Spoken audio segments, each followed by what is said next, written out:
and Tamaya, if you want to share your screen, because it's just the intro screen, as people come in, they can kind of see that, I guess.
Thank you all for joining us. We'll get started in less than 1 minute.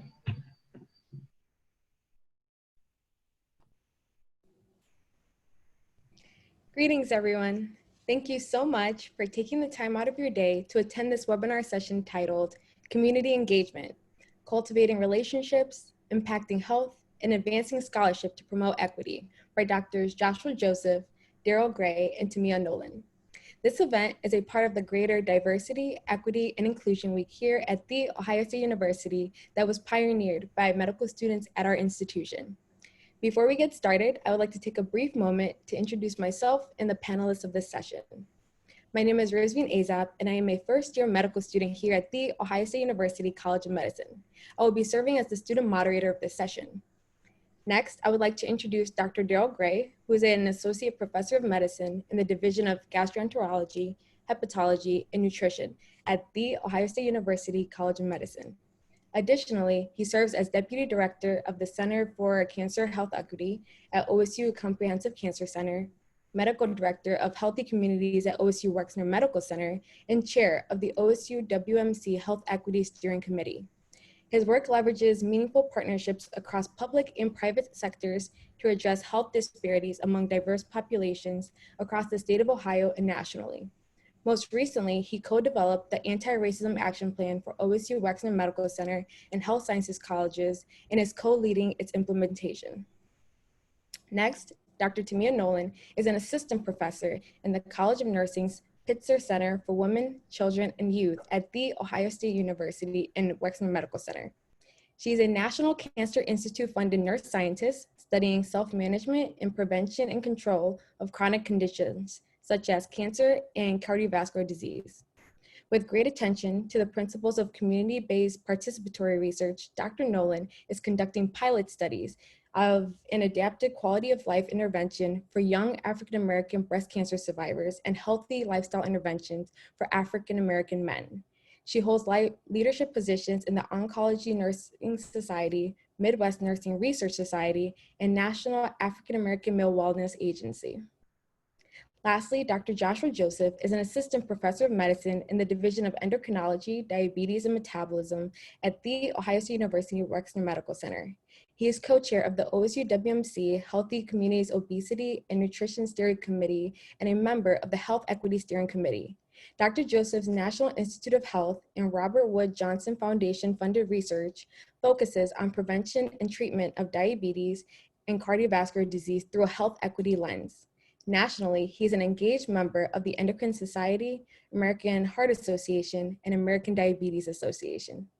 Without further ado, Dr. Gray will now begin our session today.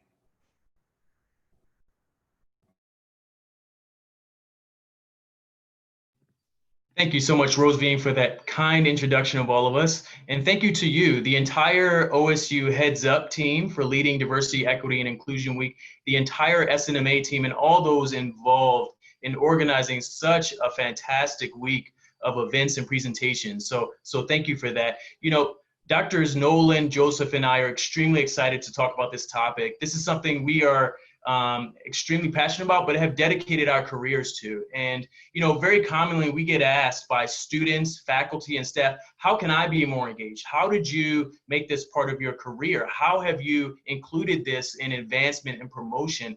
And we hope to talk about some of those things today. And the reason we designed the presentation the way we did is because we want you to be able to ask questions. So we're going to have close to 30 minutes of questions. We're only going to be talking and showing slides for about 30 minutes. But we want to hear your questions or see your questions that you can type into the chat function so that we can spend time digging into that. Okay, next slide. There's no universal definition for community engagement, but I really like this one by the World Health Organization.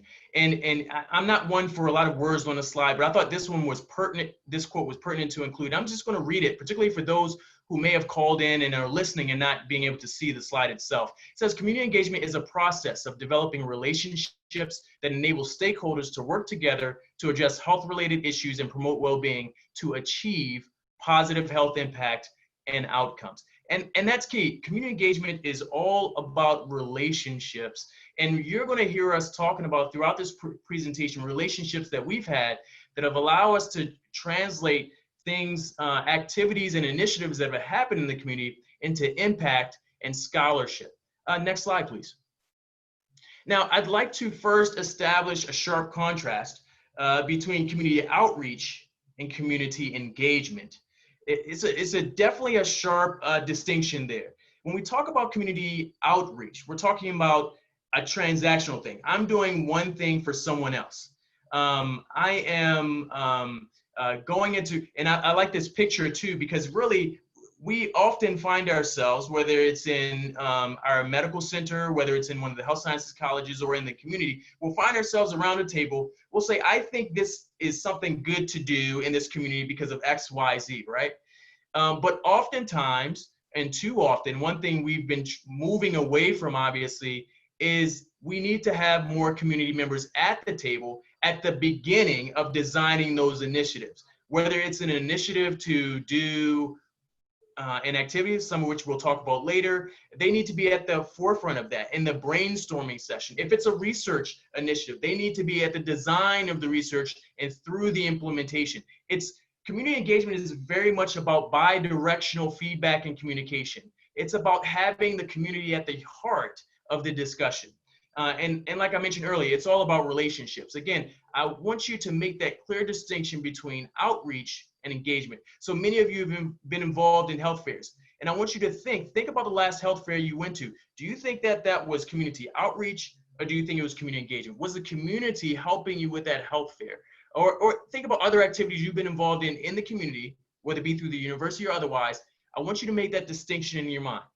Next slide. I want to give you some examples of community engagement. I'm going to give you two.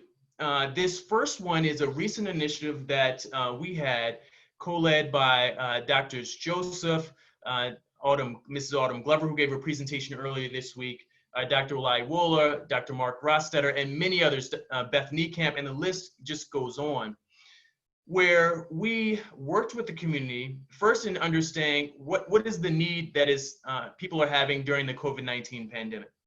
Particularly as we were getting signals that businesses were opening up, we were hearing a lot from community members saying, I don't have masks, number one. I might not even believe that I need masks. Where am I going to get resources? Because I have to, I'm a frontline worker. I'm a bus driver. I'm a cab driver. Where can I get the necessary resources I need to keep myself and my family safe? And so we had the community at the table. We talked with community organizations, said, how can we think about getting those resources to the people that need them and the people that need it most? So we had the community at the table. We then used data to understand 5 target zip codes that had not only high prevalence of comorbidity, diseases such as diabetes, hypertension, cancer, but those who are vulnerable for other reasons, whether it be income inequality, whether it be housing overcrowding, and the list goes on, to understand where the need really was. And then we helped to mobilize more community partners, Columbus Public Health, National African American Male Wellness Initiative, Franklin County Public Health, the Columbus Police Department, and many others to mobilize around this initiative. then we said, well, how are we going to get the resources to actually put it in the hands of the people that need it? The Ohio State University Wexner Medical Center stood up and offered 46,000 masks. L-Brand stood up and offered hand sanitizer and hand soaps. A dental practice stood up and offered dental hygiene materials. And what materialized was a distribution over 5 days out of 1 week, which we went to 5 target zip codes, starting at East High School on that Monday and going to 4 other sites throughout the week, and distributing 46,000 masks, 18,000 hand sanitizers, 12,000 dental hygiene items in what we call community care kits. And that's what you're seeing there. And what you don't see necessarily in the pictures is are the people's faces. And I didn't put them up there for a reason, to protect their privacy. But if you could only imagine the impact that they were having. I mean, people who told us they had no access to masks. They live with an elderly person who was immunosuppressed and needed to be protected. They didn't have hand sanitizer, and these are frontline people who are working in grocery stores and working in, as cab drivers or bus drivers. And so we had a significant impact that was made possible through the community. Next slide, please. And so this is just a schematic that was made by Dr. Joseph that's currently in a manuscript that's under review, that really walks through how we engage community partners, even government relations, working with Autumn Glover and government affairs, working with our community partners like Franklin County Public Health, Columbus Public Health, National African American Male Wellness Initiative, and mobilizing the resources to translate into a campaign, both with providing education around COVID-19, the importance of wearing masks, how to wear masks, and particularly that's important also for our new American populations. We had to translate these documents into other languages. And so we had to engage, again, multiple community partners to make this possible, so that the end product will be reflective of the community and they can understand why it's needed. Next slide. And so this is a kind of next step. This is something I'm extremely excited about. And what this shows is how we are using community input to, again, develop an asset in the community that benefits the community. So to take a step back, in January of 2019, the Ohio State University Wexner Medical Center purchased the old MLK Library on 1600 East Long Street. It was a vacant building. We purchased it, but we didn't say, hey, this is what we're going to design this building for. We first held a series of community conversations, asking community members, well, what do you want this building to be? What topics do you want us to cover as far as education? What kind of programming would you like to see in a space in your community on the Near East Side? And the university said, we want food insecurity addressed. We want access to fresh foods. We want to learn more about how to lead a healthy lifestyle. And that's how this materialized. So on the left, you see a kind of a schematic of the old library. And on the right, you see what we envision the Healthy Community Center to be. And this is we're looking forward to this potentially opening in the fall of 2021. And if you squint real hard, you might be able to read some of the wording, but I'll describe it to you. We have a healthy retail cafe with a healthy food vendor in there. We'll have a teaching kitchen where people can bring their families and learn about how to prepare food to optimize its nutritional value. We have 3 meeting rooms. We'll have conferences. We'll have meetings to talk about cancer prevention, risk reduction, to talk about diabetes mediation, to talk about hypertension and other topics related to leading a healthy lifestyle. Importantly, we also have a fresh food market where people will be able to access fresh produce. And this will be right in their community, and this happened as a result of community engagement. This is also an opportunity for interdisciplinary intersection in doing community engagement. People like Dr. Tamaya Nolan from the College of Nursing will be engaging the other health sciences colleges in this effort as well. And with that, I'd like to turn over to my colleague and friend, Dr. Tamaya Nolan.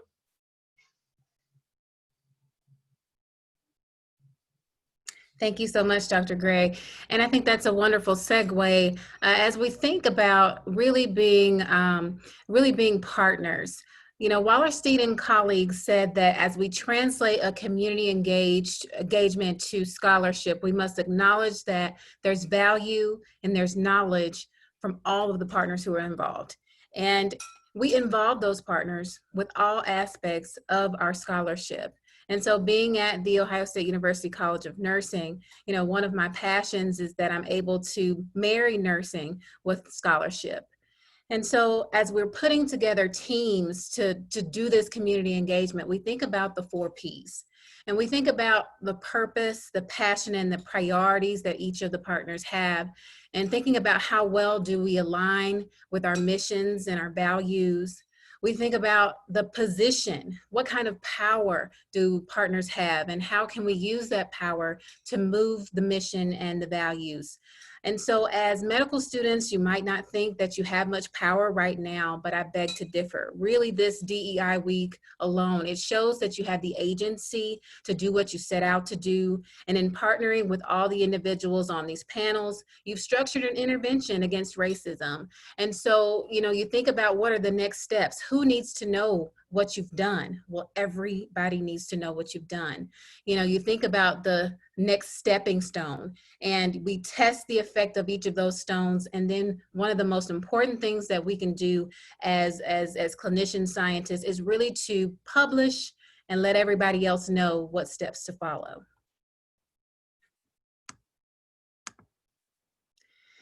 And, we take a step back and think about what are the beginnings of scholarship. Well, we find that, we engage with those who we align with, and we mutually have beneficial power for one another. We remember that everybody has a strong suit. And so for a community partner, that strength might be a connection to potential partners or the ear of a policymaker. For those of us in academia, our strength might be in doing the research, getting grants to fund the research, or even writing the papers to disseminate that research. For clinicians, the strength is moving from, we have science, to putting that evidence at the bedside. But importantly, any one of the partners might identify something or a problem that comes first. So we won't get into the debate about what comes first, the chicken or the egg, but we just acknowledge that in community engagement, we can positively influence the scientific process, and each partner has expertise to lend to identify and intervene in a problem. And so as a clinician scientist, we begin with really trying to understand what has been done. How has what's been done worked or not? Where are the gaps? And then explicitly really defining a problem and looking for the best way to formulate an intervention. And as an example, Doctors Gray, Joseph, and I, we've worked really closely with a number of partners, including the National African American Male Wellness Agency. And our purpose, passion, and priorities have really aligned along the lines of the African American community. We know there's tremendous disparities, and we want to make an impact there. And so the agency has a position within the community that they've drawn thousands of men each year to events for health screenings and a 5K walk. And over the years, this agency, they've seen that really each year the men come out, they're not seeing positive influence on their health screen outcomes. And so they reached out to us at The Ohio State University, and they're wanting to partner or have partnered with us as an academic institution to help to move towards a solution. And so we're so blessed to excuse me, have been welcomed into the agency for that purpose. And so after, we've identified that problem with disparities, the next step is to really move toward a literature review. And so as academicians, we led the literature review to understand how community engaged partnerships have affected the attainment of ideal cardiovascular health. And I'll show you a little bit more about Life Simple 7 later in this presentation. But we correlated Life Simple 7, it's correlated with premature death, incidence of chronic diseases like cardiovascular disease, diabetes, and cancer. And, really in that literature review, what we found was that there's not clear defined best practices in how to tackle this premature death through ideal cardiovascular health. And so we're resolved to really find what works best for Black men. But, if we're thinking about interventions, one thing that we can tell you is that interventions cost money. You need money for supplies. You need money to pay for the time that's invested. You need money to pay participants for their volunteerism, and the list goes on and on and on. So, we think about, where do we get the money? Well, we start with asking ourselves the question, who really cares about the problem that we've identified? Who has the purse strings to be able to marry their mission and values and have their power really work towards the same things that we are interested in? And so that might be, in our case, your institution having some seed funds that you can apply for. Or that might be an agency like the American Heart Association, who has in-kind incentives like blood pressure cuffs that they can donate to your intervention, or even provide some grant funding. And then lastly, it might be the National Institutes of Health, who have grant programs that you can apply for and put your name in the hat and see whether or not your science will be funded. And so there are many ways to go about getting those funds. But the important thing is, when you think about the application process, is that you have to start early. I cannot stress that enough. You have to start early. If you think it will take you 1 month, you double that, triple that time, because it takes time to work with your partners, to actually have their input and have their value and their expertise be shown in the work that you're doing and putting that best plan forward. And so typically, one always talks to the program officer within that target institution to also understand that organization's priorities. And then next, you can use what you've learned, that feedback, to follow the directions and complete the application. And so, when you're doing this, we're sure that we are writing to the audience, and we're being transparent these days that the audience is really looking for you to engage with community partners in these research protocols, because we understand that as we do that, we're able to really reach the populations that are at highest risk, but also be able to think about implementation and scaling up those interventions later on. And so, from what Dr. Gray mentioned, there's tremendous value in conducting community engaged research. And so here, I just want to show you the continuation of our work with the National African American Male Wellness Agency. The results of our literature review show that there's really no consensus on best practices. And so we moved forward with partners to build an intervention to target Life Simple 7. And as you can see in the middle of your screen, those are blood pressure, cholesterol, blood sugar, smoking status, healthy weight, physical activity, and healthy diet. All of those making up ideal cardiovascular health. And so we have designed a 6-month program that has modified some validated programs through the American Heart Association, their check change control program that really helps us to target blood pressure. And then also the American Diabetes Association's diabetes prevention program that also talks about diet and physical activity.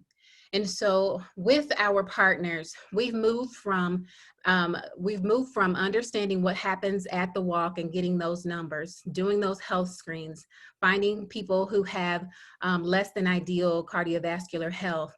And we have applied to OSU's Connect and Collaborate program to conduct a pilot that aims to reduce the social barriers to health, to engage Black men in primary care, to improve those Life Simple 7 metrics, and also increase participation in clinical trials.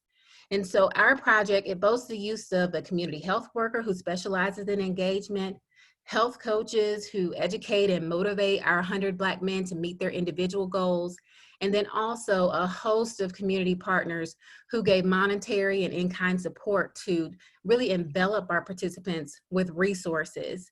And so we look forward to really reporting our findings to you all via platforms like this, and also in scientific publications. And so, this is really a true community engaged project through and through, from the design all the way through the implementation. And with that, I'll pass this presentation along to Dr. Joshua Joseph, who will tell you more about community engaged work as a physician scientist.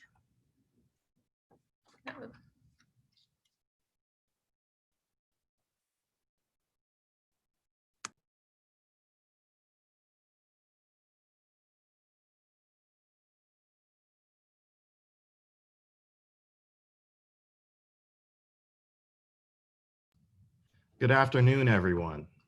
Hope that you can hear me. Dr. Nolan, Dr. Gray, can you see my screen? I can. It's not on presentation mode. Now it is. I can see presentation mode. Okay. Do you see the actual slides? Yes, but I see it as you would see two screens with your first and second slide. So the Okay. presentation mode type of slide. Let me fix that.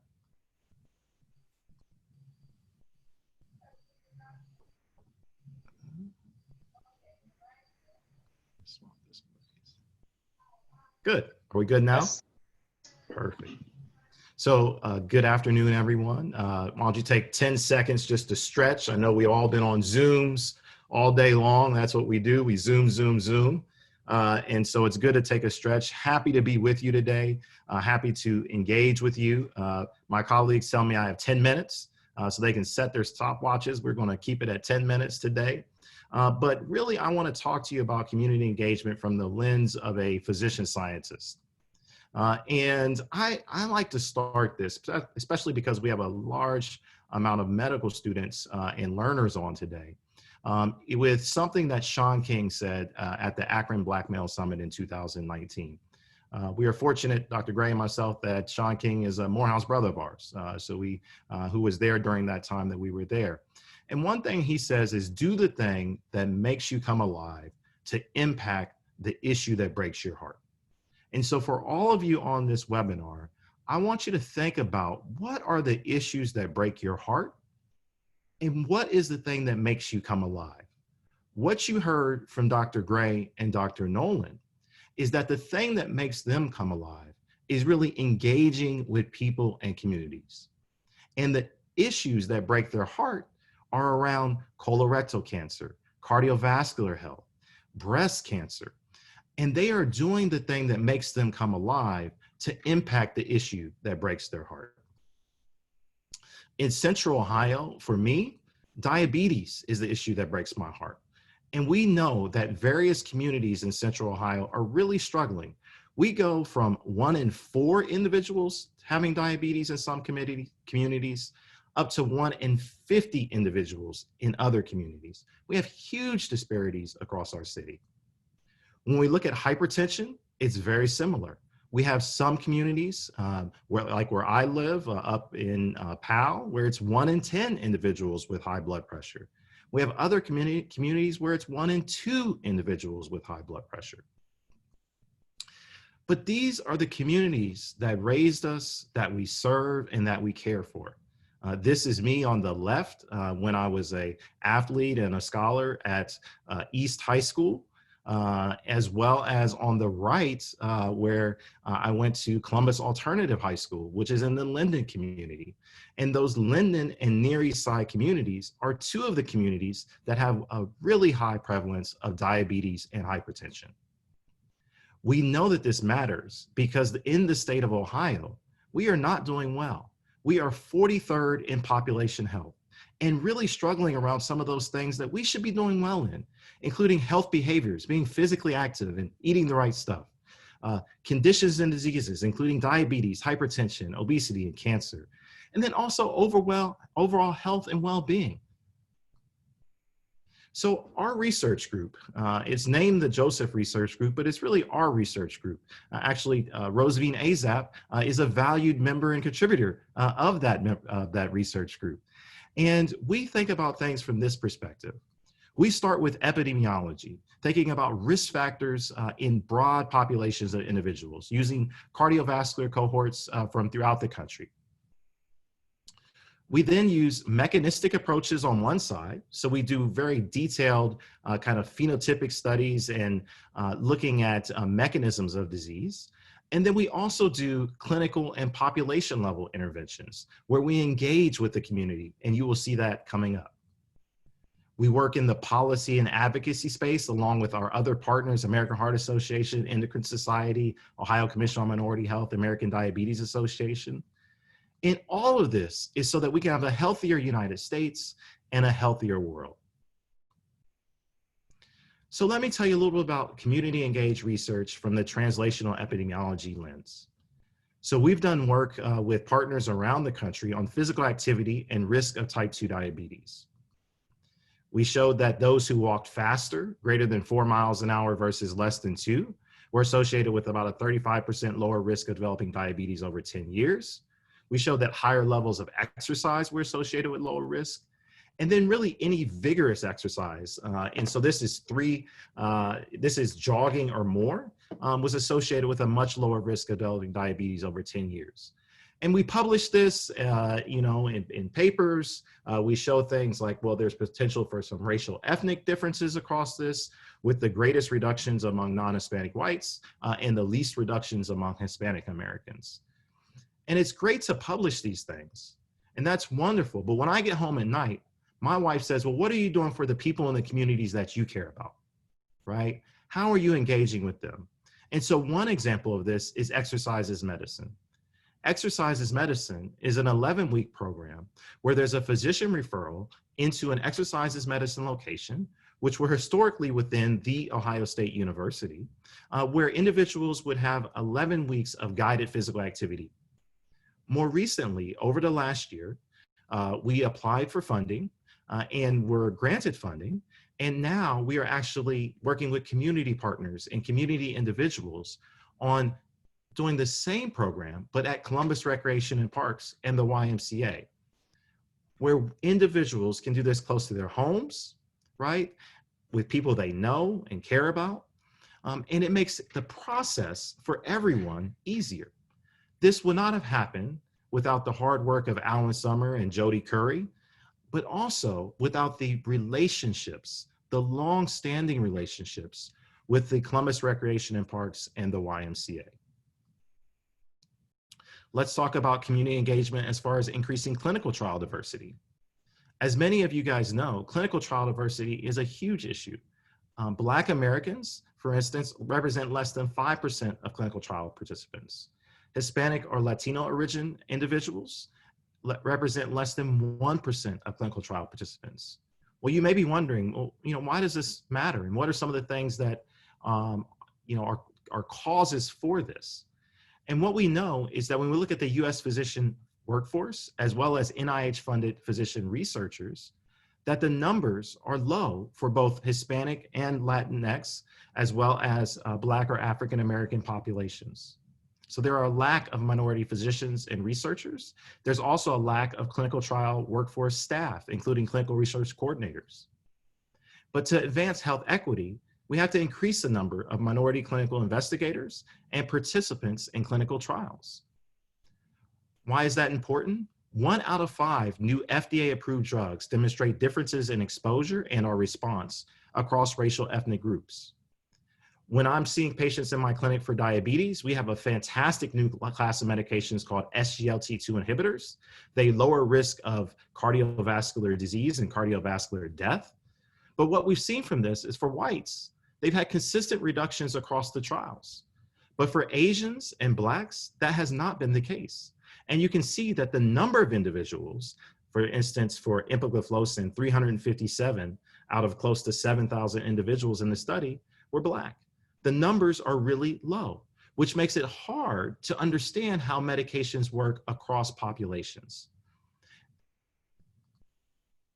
So community engagement is a key to clinical trial recruitment and diversity. Many of you guys have heard of the All of Us research program, recruiting close to 1 million individuals to long-term think about risk of disease, to think about how we can better treat disease, to think about genes, as well as metabolomics, and all these great pieces of scientific knowledge brought together in a team science platform. What they are doing in that study is community engagement. They know that is key for clinical trial recruitment and diversity. So this is directly from them. They say our focus has been on engagement, the art and science of building relationships and partnerships with potential participants. First, they are educating individuals about their personal benefits. Second, they are working with trial sponsors. And third, the researchers are addressing concerns about the historical abuses that have occurred in biomedical research. Having this kind of information delivered by a trusted messenger is more likely to create a pathway forward towards trial participation among individuals and communities that have been historically underrepresented.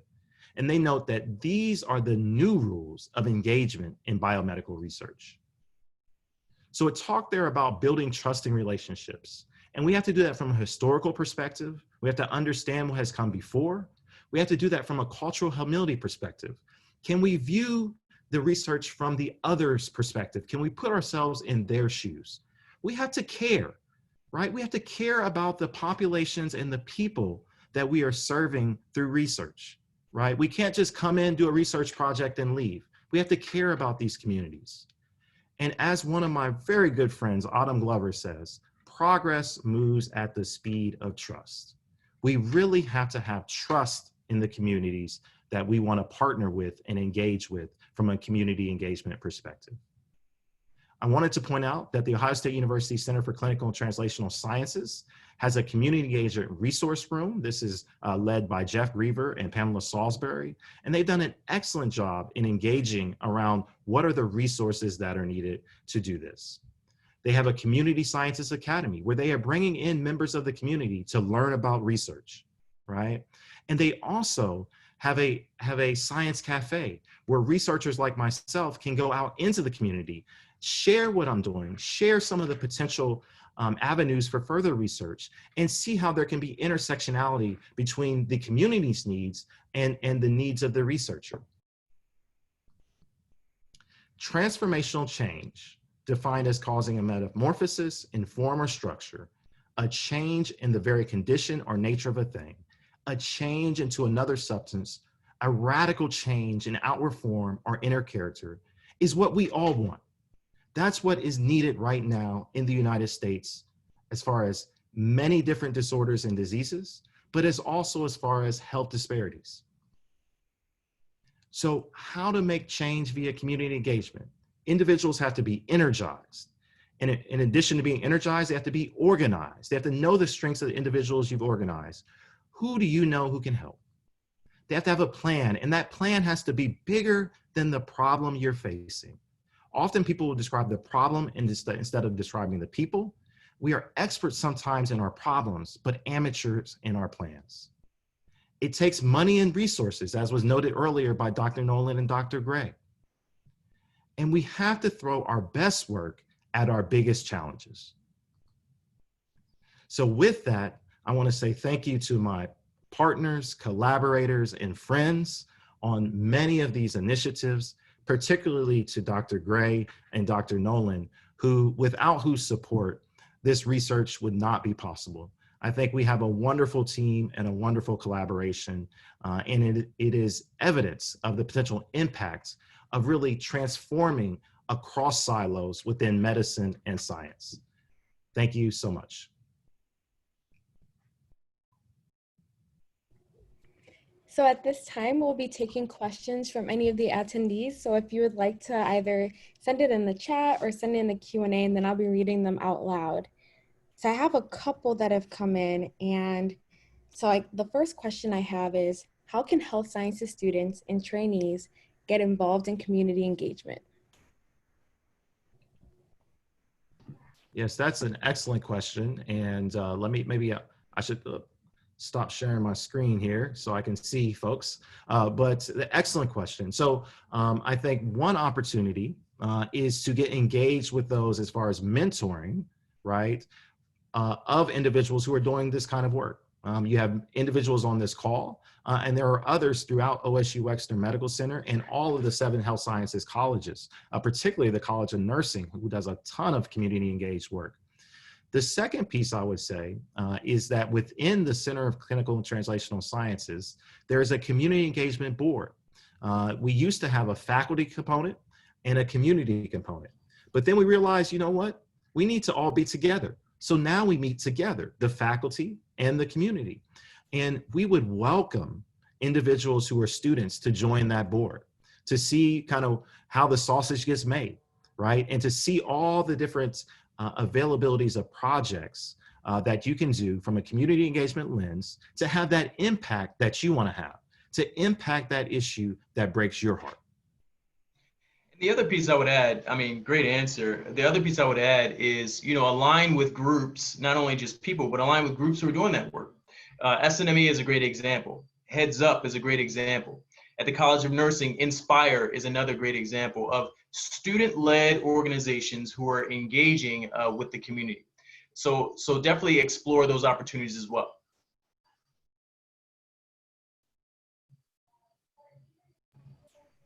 So another question I have is, how has COVID-19 impacted the need for community engagement? Mm-hmm. So, as everyone has stated, COVID-19 has taken a magnifying glass to some of the existing inequities in our society that have disproportionately impacted people of color. And it is also highlighted and really given more really play, if you will, to what many of us in public health, with many of us in medical care have been talking about it in regards to social determinants of health. And so as we, are trying to address COVID-19, the disease, we certainly have to address the conditions in which people are living and the other more upstream factors such as discrimination, poverty, racism that have led to those things. And so community engagement really intersects with all of that, because it's only through collective impact. It's only through community building that we get capacity, that we start to gain better resilience, that we use our voice to impact policy making, both locally at city council, at the state, and even beyond that, that we can have an impact. And it's through community engagement that we can do those things and subsequently trickle downstream to having healthier communities. You're on mute, Dr. Joseph. Dr. Gray, can you address, with that question, can you address, because, clearly when COVID-19 hit, it was, a magnitude of order greater than anything we could have, expected, right? And one of the things that I think I saw from, that process was the impact of those pre-existing relationships and partnerships. So can you talk a little about the importance of having those relationships even before a pandemic? Can you talk a little bit about that? Oh yeah, absolutely. So one of the things we talked about, our existing relationship we've had with the National African American Male Wellness Initiative. Another example would be an existing relationship with ETSS, as is affectionately known, Ethiopian Tawahado Social Services, which is an organization that helps new Americans, immigrants, refugees become self-sufficient in Ohio. This is also an organization that does partner with Heads Up, the organization who's hosting this webinar. And, it's through those existing relationships that, again, going back to Dr. Joseph, Dr. Nolan's comments, that the trust was there. So that when we, as the Ohio State University Wexner Medical Center students, clinicians, faculty, staff, go to work with them or try to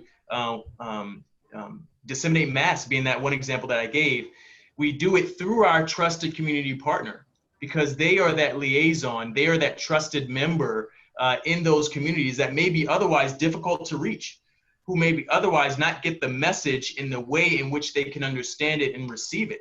Because certainly, just as we've seen on headlines in our very own communities, there are a lot of myths about COVID-19. There are people who still don't believe in wearing masks, who think that COVID-19 is a hoax.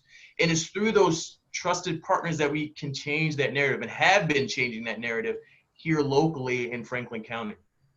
That's great. And Dr. Nolan, maybe you could talk a little bit about some of the partnerships that you've been developing, as well as one of the pieces I get asked commonly is the time piece, right? The time, because these relationships, they don't come from nothing, right? There is an investment and an engagement of time to do that. So maybe you could talk about that, Dr. Nolan. Absolutely. So as these folks know, I came to Columbus, Ohio from Birmingham, Alabama. And I can tell you that I had a great network of folks who I was working with, young breast cancer survivors down in the Alabama, Louisiana, Mississippi area. But when I came to Ohio, I had to think about who might I be able to partner with, who has the same purpose, the same passion, the same, position to be able to help me to impact my breast cancer survivors and now impacting African American men. And the first year that I was here, I can tell you a lot of stuff didn't move because I didn't have the relationships. It takes time. It took about a year for things to really begin to start rolling and to develop relationships with our Susan G. Komen here in Columbus, their affiliate, to develop relationships within our American Cancer Society. And then through these fine men here with Dr. Joseph and Dr. Gray, connecting with the National African American Male Wellness Agency, and it taking us a year and a half to move all the way from an idea or a problem that we had identified to really trying to solve that with an intervention. And so, building that trust, having the relationships already there, as we mentioned, it helps to move things along a lot faster. If you've got that in place, there's nothing that a community agency, nothing that even potential participants in your studies won't do if they trust you.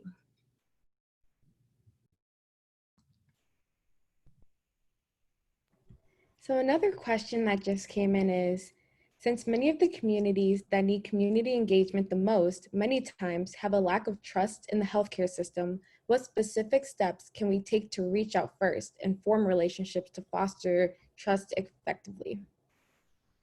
And I think that goes back to one of the earlier comments. I don't recommend people kind of just try to alone go out into the community, whether it be anything from a church to a community organization, without doing so through a trusted person.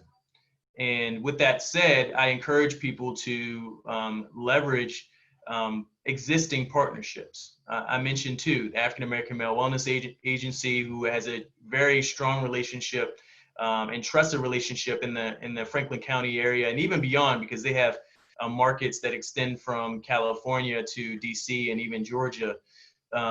But also ETSS, like New American Community, they have a trusted relationship. So approaching a, for lack of a better word, trusted broker about issues that you think they may be interested in, and discussing that with them. It starts with a discussion. It also starts, and this goes back, it really starts with just being present. One of the things that particularly we've seen with research over the years is that there's a helicopter model sometimes, where you have this idea for a study that you think is great, and you fly in, you do the study, but then after the study, you fly right back out, right? And the community doesn't see you again. And so, one of the things that we have all tried to do is to be present. Now, being present, like Dr. Nolan pointed out, takes time. It takes you showing up to a meeting that has nothing to do with your agenda. It means showing up to an event where you're not on the roster to give a talk. It means just, asking how you can help with anything that they think is a priority, even if it does not align with anything that you're doing. That's being present. That's building a relationship. That's how it starts. So it's, I can't tell you how much time I spent my first year on faculty just in meetings, just meeting with folks, having lunch, going to things on Saturdays and Sundays to be present. That's how it starts. And, I'll just add very briefly to that excellent comment that, you hear us talking about a number of different organizations. And these organizations, you can just reach out to organizations. So, one of the things that we had seen in some of our work was that Asian Americans in some communities actually have really high rates of diabetes. We think about Asian Americans as the kind of model minority, which is just, but there is, Asian Americans are defined by a broad group of individuals. And so we actually reach out to, Asian American Community Services, and Kathy Chin was the director at that time. And they opened a platform where we went out on a Saturday and talked to a room full of people about diabetes among Asian Americans, and really looked at Screen at 23, where Asian Americans need to actually be screened at an earlier BMI than some other populations. So don't hesitate to reach out to those, as Dr. Gray said, those trusted brokers in the community, and work through them. They love the engagement. I've gotten nothing but positive feedback when we've reached out previously.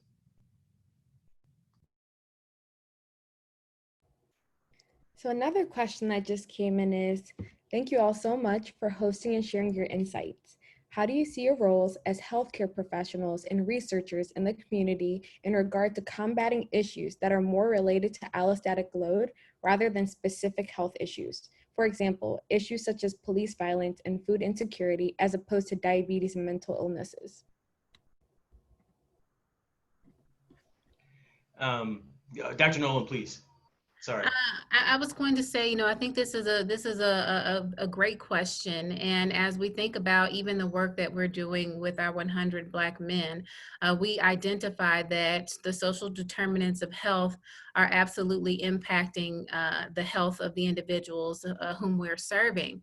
And so one of the ways in which we are tackling that issue is we're using a community health worker who has been trained in our Greater Columbus model to really use a hub network of understanding what are the issues. Might there be food insecurity? Might there be issues with transportation? And being able to move those individuals through a process through which we will address those issues in tandem with understanding how does that affect their health, and what kinds of education, what kinds of supports, what kinds of motivation can we give them to improve their health. And so I think we're all very cognizant that we don't live in bubbles and that we have to address multiple issues at one time in order to have the best outcomes. And I would say, they are very much interlinked. The allostatic load is undoubtedly linked to poorer health outcomes among some populations. Racism being one such example, right? Repeated racism, and this is, I'm not just speaking off the top of my head, this is data driven. And if you want to look up some more data on this, I encourage you to visit, PubMed and look up David Williams, an internationally recognized scholar in this area, African-American male at Harvard. But they are undoubtedly linked. And so I think, there's certainly opportunity for anyone, student, faculty, staff, to find that intersection point and then find the partnerships that will allow you to affect change in that area. It may be through a relationship with President of City Council Shannon Hardin in impacting policies at a local level in the city that directly relate to racism. It may be working with Joe Mazzola, Franklin County Public Health Commissioner, on his executing the blueprint for poverty in Franklin County, because that does have downstream health effects. So it's just, it's about finding that area of intersection. And I'll just love I love that the question referenced allostatic load. And if whoever that is that, asked the question, please reach out. We do a lot of work in that area. And it, as my colleague said, it's 100% necessary to think about how we do that. And we've been doing that in our current projects in a multitude of ways, as they've mentioned. And so I just love the thought process of the question. So I just want to thank the person who asked the question. So another question we've received is, unfortunately, most large institutions sit in communities that are in need of resources that could be provided by those institutions. How can we give back to these communities and hold institutions accountable? Likewise, what are common obstacles faced with outreach? Yeah, this is, particularly academic medical centers in particular are usually anchored in communities of need. And OSU is no different than that. We have, particularly if we look at where we have what Autumn Glover, one of my friends and colleagues, likes to call our healthy community campus on the Near East Side. We have CarePoint East. We have the Ohio State University East Hospital. We also will soon hopefully have the Healthy Community Center up and running. And I think what we have to do as leaders in academic medical centers is we have to center at the margins. And I say all that to say we have to, at the beginning, have the people who are made most vulnerable by systemic inequity as a priority. That has to be part of institutional scorecards. That has to be a priority, just like, building new buildings to generate more revenue is for clinic space and to do procedures, ambulatory surgical procedures, et cetera. And so that's how it happens. It happens from the top where priorities are made, but it's facilitated through people raising their voice, such as students, such as staff, such as faculty. And Dr. Gray, I know that yourself, as well as Dr. Oliwala, as well as Autumn Glover, Leon McDougall, Dan Clenshot, and others have been kind of leading the way on an anti-racism action plan. And I think in that action plan, you address a number of those issues as well. Is that correct? Absolutely. It's really centered around, the action plan is centered around engaging, elevating, and empowering within our institution, but also doing so by reforming our funding practices, the sustainability of funding to address this work, policies and practices, but also education and engagement. So education, and I'm not just talking about medical students and students in our health sciences colleges, but of our staff and faculty who are treating patients, interacting with patients, or going into communities. It has to be all of those things. And that's what that anti-racism action plan is addressing. And Dr. Nolan, I know that some of the individuals in the College of Nursing, including Dr. Karen Patricia Williams, Cindy Anderson, and others, are actively thinking, as well as the Dean Melnick, about these issues as well. Maybe you could comment a little bit on that. Absolutely. So I agree. It starts from the top up. And so our dean has personally, challenged us to find ways in which we can move towards solutions in the realm of anti-racism. And so Dr. Karen Patricia Williams and Barbara Warren are leading a campus-wide initiative really to address racism, as well as I'll say that we have a new Nursing Students of Color organization that will be supporting our undergraduate all the way through our graduate level students in really understanding how can we make a safe space, how can we move students through the program and matriculate and have the supports that they need, have the mentorship, and just move them along the way, because we know that we need to diversify our workforce, and this is one of the ways in which we are moving to do that. Great. Rosevine Azat, maybe one more question for the... Okay, so another one I have, which I particularly like, is what are ways medical students can make a systemic impact and foster worldly change outside of local efforts? And Rosevine, you can probably even speak to this because you are an outstanding example. So I'm going to kick it to you in a second. But so think about it while I'm speaking. But I think number one is engaging with organizations such as what Rosevine is a part of and a leader in, and Debbie and others, SNMA. It's through connecting through your local chapter of SNMA that you can then impact the Student National Medical Association, which is directly linked to then the National Medical Association, which is an organization through which we actually have a president-elect here at The Ohio State University, Dr. Leon McDougall. And so finding the opportunity, and that's how change happens, systemic change, and particularly for medical students, using these organizations to have a national impact through policy, through advocacy as well. Rosevine, I'll kick it to you. And maybe you can close us out, Rosevine.